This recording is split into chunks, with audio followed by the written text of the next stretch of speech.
parada na kinabibilangan ng mga kawal Pilipino, mga kasapi ng Sandatahang Lakas. Pinangungunahan ito ni Major General Domingo Migo Buay, Commander ng Installation Management Command Philippine Army.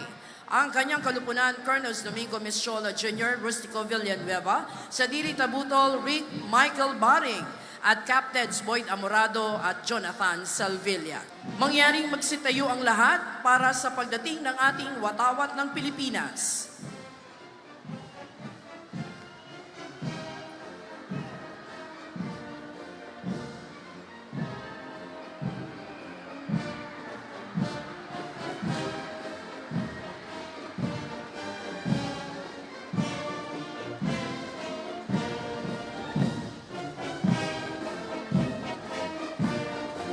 Maaari na pong magsiupo ang lahat. Sumusunod ang pinagsamang banda ng Sandatahang Lakas ng Pilipinas na pinamumunuan ni Major Peterson de Vera. Ang unang brigada sa kasuotang gala ay nasa pamuno ni Brigadier General Ronnie Petinglay. Ang kanyang kalupunan, Lieutenant Colonels Renato Capili, Lester Sinlao, Alan Silyakay, at Commanders Joey Plan at Mark Buhion. Nasa ating harapan ang batalyon ng Corps ng mga Kadete ng Sandatahang Lakas ng Pilipinas na pinamumunuan ni John Christopher Montanya. Mula sa prestihiyosong Akademya Militar sa Bansa o Philippine Military Academy, ang mga ginoo at binibining ito ang mamamahala sa iba't ibang sangay ng ating Sandatahang Lakas. Naririto ang mga kadete ng Philippine Merchant Marine Academy o PMMA na pinangungunahan ni Midshipman First Class Julian Cesar de la Cruz. Ang PMMA ay isang institusyon sa pangmataasang edukasyon sa larangan ng nabal na pinangangasiwaan ng ating pamahalaan. Ang mga kadete rito ay tinaguriang midshipmen at ang mga nagtatapos mula rito ay nakokomisyon bilang ensign sa laang pwersa ng Philippine Navy. Ang talupad ng ating mga kawal ng Philippine Army sa pamumuno ni Lieutenant Colonel Jeffrey Mamuyak, laging nakahandang maglingkod ng Philippine Army sa iba't ibang pamamaraan habang sinisiguro ang kalupaang teritorial.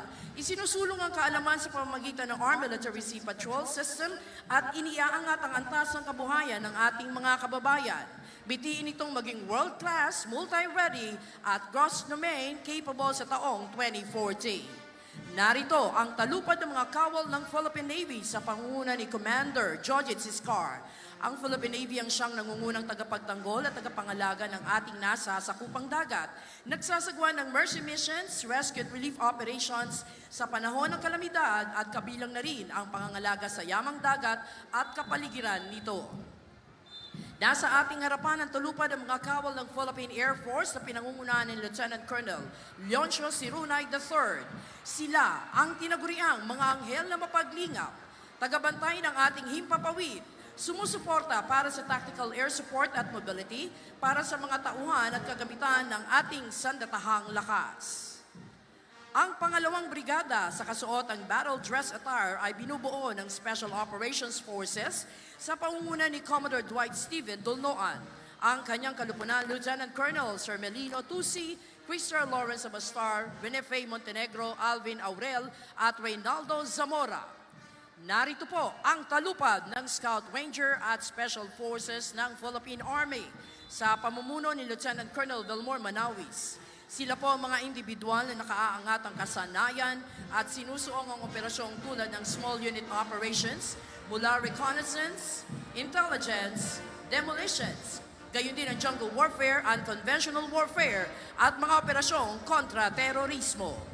Sinusundan sila ng Special Operations Forces ng Philippine Navy, ang Naval Special Operations Command Force Reconnaissance Group at Philippine Marine Corps sa pangunguna ni Lieutenant Colonel Melchor Gonzaludo. Sinanay ang mga unit na ito sa natatanging operasyon sa psychological at unconventional warfare, mapatubig, lupa at ere. Ang huling batalyon ng Special Operations Forces mula naman sa Philippine Air Force, ang Special Operations Wing o SPAW na pinamumunuan ni Lieutenant Colonel Kerovin Lingan. Nakatuon ang SPAW sa mga operasyong espesyal upang maipagtanggol ang mga base at instalasyon ng Air Force at nagsasagawa ng iba pang mga kaukulang dagdag operasyon. Sumusunod po ang mga tagapagpatupad ng batas at nagpapanatili ng kapayapaan at kaayusan at nagsisiguro ng kaligtasan ng ating mamamayan at mga komunidad. Ang hanay ng ating pambansang pulisya ng Pilipinas sa pamumuno ni Police Brigadier General Nestor Babagay Jr., ang kanyang kalupunan, Police Colonels Joel Kasupanan, Victorio de la Peña Jr., Jolbari Azdani, Lucrecio Rodriguez Jr. at Job de Mesa. Narito po ang mga kadete naman sa kilalang Philippine National Police Academy. Hinuhubog ang mga karakter ng mga kadeteng ito upang mamuno sa hinaharap ng nananaig ang paglilingkod, karangalan at hustisya. Gayon din bilang makadiyos, responsable at respetadong mga public safety officer. Kasunod, ang Special Action Force na kanilang pangunahing maneuver unit ng kapulisan na nakatuon sa rapid deployment saan mang lugar sa bansa, partikular sa mga sitwasyong may pambansa at internasyonal na implikasyon sa larangan ng kontraterorismo, kontrainsurhensya, hostage rescue, civil disturbance management, search and rescue at iba pang espesyal na operasyon. Nariyan din po ang PNP Aviation Security Group, isang Special Operations Unit sa pangunguna ni Police Captain Ernesto Frogoso Jr. Kabilang din po sa hanay ng ating kapulisan ng Mobile Force, Battalion, SWAT at Highway Patrol Group na tinaguriang The Guardians of the Highway. Narito rin ang PNP Search and Rescue, Forensic Group at Civil Disturbance Management.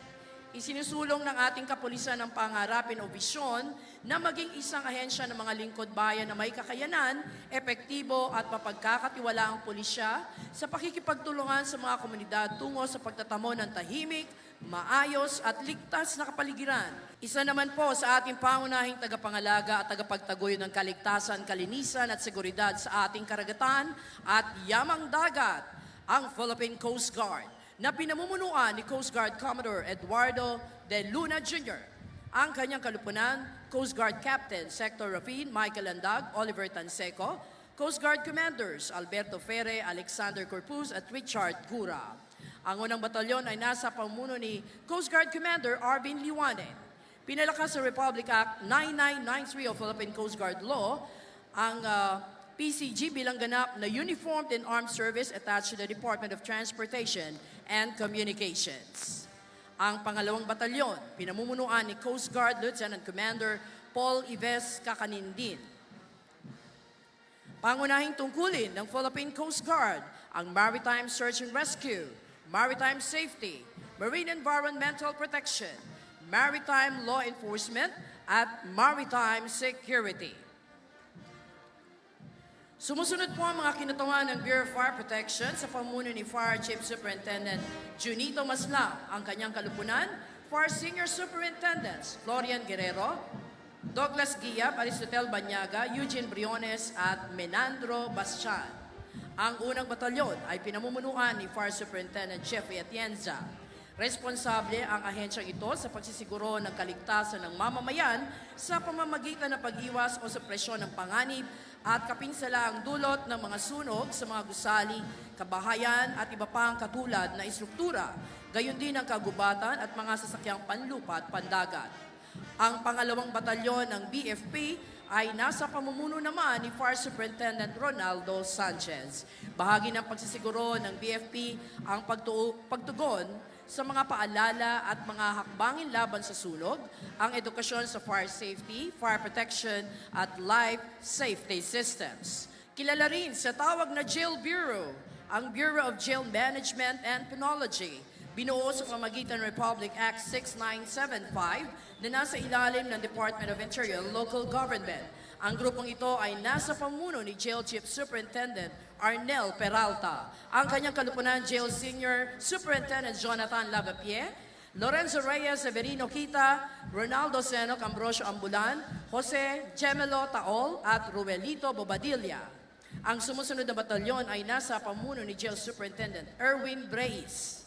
Bahagi ng mandato nito ang pagkontrol na pang-administratibo at operasyonal sa lahat ng kulungan sa syudad, sa distrito at munisipal sa buong bansa. Pangunahing pinagtutuunan ng pansin nito na pakaingatan at i-develop ang mga taong tinaguriang deprived of liberty o detainees na naakusahan sa korte. Mga pansamantalang nakadetine habang umuusad ang investigasyon, mga naghihintay sa pinal na hatol at maging mga nahatulan o nasentensyahan na.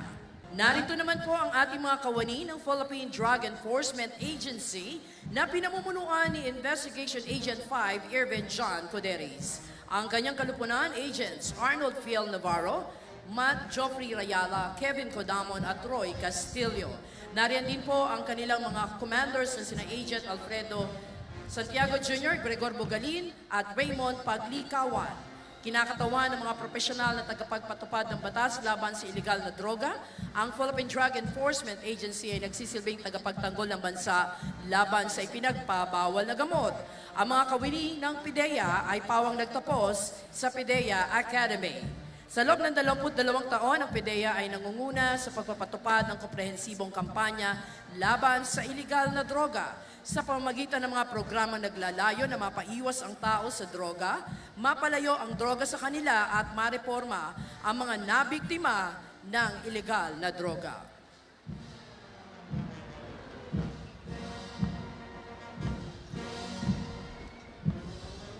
Ang kwento ng ating pagkamit ng kalayaan.